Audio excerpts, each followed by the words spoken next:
निर्जला एकादशी की कहानी, ठीक है ना। और देखो साइड में भी है एकादशी की कहानी, मैंने लगा दी है, पढ़ लेना जिसको पढ़ना आता है। तो निर्जला एकादशी की कहानी शुरू करती हूँ। निर्जला एकादशी की कहानी। भगवान श्री कृष्ण ने कहा, हे धर्मराज, अब मैं तुम्हें शुक्ल पक्ष में आने वाली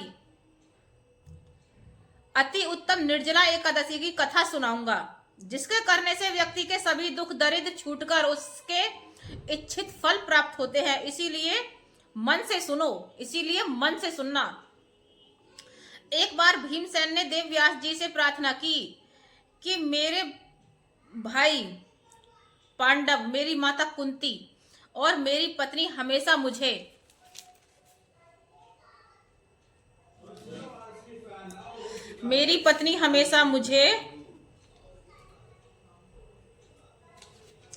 एकादशी का व्रत करने के लिए आग्रह करते रहते हैं, लेकिन मेरे पेट में व्रक नामक अग्नि का निवास होने से मेरे को हर समय भूख रहती है और इसको शांत करने के लिए मैं कुछ न कुछ खाता पीता रहता हूँ। इसलिए मैं भूखा रहकर कोई व्रत नहीं कर सकता। कृपा करके मेरे को कोई दूसरा व्रत बताइए जिससे यह कष्ट दूर हो सके। देवव्यास जी ने कहा कि आपको एक माह में आने वाली 2 एकादशियों का व्रत करना पड़ेगा, जिससे आपको स्वर्ग मिल सके। एकादशी, देखिए ये जो एकादशी होती है ना, नॉर्मल एकादशी, अगर हम इन व्रत को भी करते हैं तो स्वर्ग मिलता है, स्वर्ग की प्राप्ति होती है, स्वर्ग मिल सके। भीमसेन बोला, मेरे को एक ही व्रत ऐसा बताओ जिसके करने से साल की एकादशियों के व्रत करने का फल मिल सके।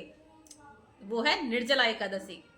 देवव्यास जी बोले, हे भीमसेन, तुम्हें ज्येष्ठ शुक्ल निर्जला एकादशी का व्रत करना चाहिए। इस व्रत के करने वालों को काम, क्रोध, लोभ, मोह, छल कपट, हिंसा और अभिमान का त्याग कर देना चाहिए।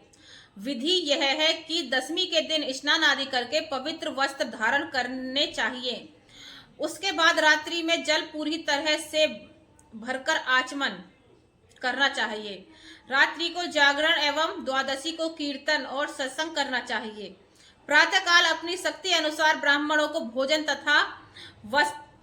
तथा खान दान करें, ठीक है। धन दान करें, खाने का सामान दान करें, वस्त्र दान करें, जो जिससे हो सके वो दान करें। फिर अन्न जल ग्रहण करना चाहिए।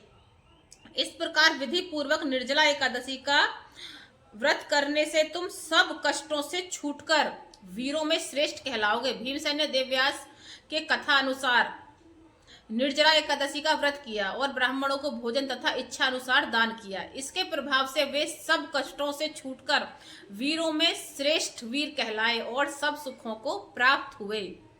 तो ये है एकादशी का व्रत करने का फल। आप सब दुख कष्टों से, आपके सब दुख कष्ट समाप्त हो जाएंगे और आप जीत हासिल करोगे। तो एकादशी का व्रत की कहानी है। जब व्रत करो वीडियो को डाउनलोड कर लेना, चला लेना, कहानी की आवाज कानों में जानी चाहिए। पढ़नी आती है नहीं पढ़नी आती है, ये वीडियो चला लेना। जय श्री श्याम जी।